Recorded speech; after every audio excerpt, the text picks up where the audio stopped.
invitación. Y que Rodiles y Berta Soler le han dicho, no aceptamos esta invitación de segunda categoría.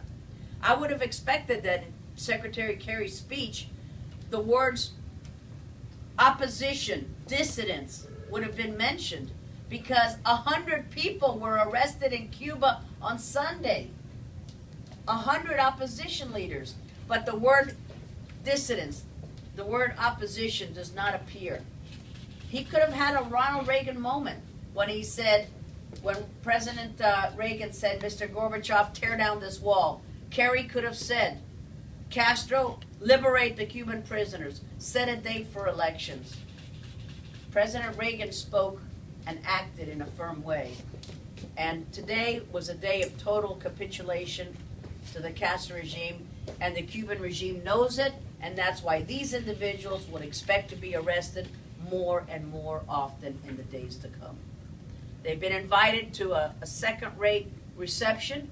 Two valiant leaders, Berta Soler and Antonio Rodiles, who've already been beaten up and arrested so many times, have said, we're not participating in that charade. I don't know which dissidents will go, but it will be a massive party, and that's what they're invited to. And today, Secretary Kerry is walking around the streets of Havana pretending that he is a normal citizen, getting to know the people of Cuba in a totally staged performance. It's street art, and it's disgusting. Congresista, ¿considera usted que este acercamiento de la administración de Barack Obama con el régimen de los hermanos Castro en Cuba implicaría otro acercamiento con regímenes de cuestionada democracia y violación a los derechos humanos como el de Nicolás Maduro en Venezuela? Bueno, yo estoy muy preocupada de lo que está ocurriendo en Venezuela, porque ya Maduro se da cuenta cómo es la manera que él puede manipular esta administración. Va a poner a los presos en arrestos en sus casas. Ya los Estados Unidos va a decir, mira, no hay presos políticos en Venezuela.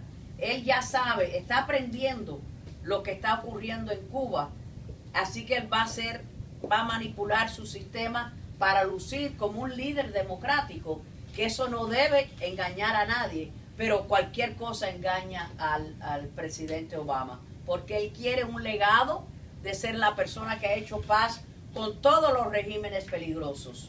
That's part of his legacy. He's going legacy shopping. He did Iran, check that off the list. He did Cuba.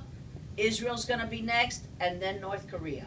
So he's going legacy shopping, and Venezuela will be on his list also. In fact, Secretary Kerry has already said, we are using Cuba to talk with Venezuela.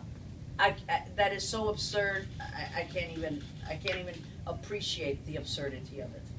But they know how to manipulate this administration, and it's easy to wipe your hands and say, hey, everything's great. Let's raise the flag.